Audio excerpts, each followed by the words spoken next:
తెలంగాణలో ప్రజాపాలన పేరుతోటి అధికారంలోకి వచ్చిన కాంగ్రెస్ పార్టీ ప్రభుత్వం, ఆ పార్టీ ముఖ్యమంత్రిగా ఉన్న రేవంత్ రెడ్డి తెలంగాణలో విద్యా వ్యవస్థని పేద బడుగు బలహీన వర్గాలు, వికలాంగులు, ఎస్సీ ఎస్టీలు, మైనారిటీలు వీళ్ళందరూ చదువుకు దూరమయ్యే పరిస్థితి నెలకొంది.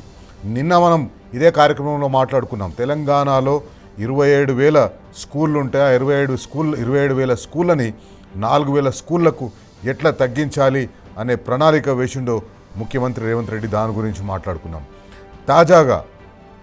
తాజాగా డాక్టర్ వైఎస్ రాజశేఖర రెడ్డి ముఖ్యమంత్రిగా ఉన్నప్పుడు పేదలు, ప్రత్యేకించి ఎస్సీ ఎస్టీ బీసీ మైనారిటీలు, వికలాంగులు వీళ్ళందరూ ఉన్నత చదువు చదువుకోవాలి, మంచి చదువులు చదువుకోవాలి, జీవితంలో స్థిరపడాలి అని ఫీజు రీయింబర్స్మెంట్ పథకాన్ని తీసుకొచ్చిండు.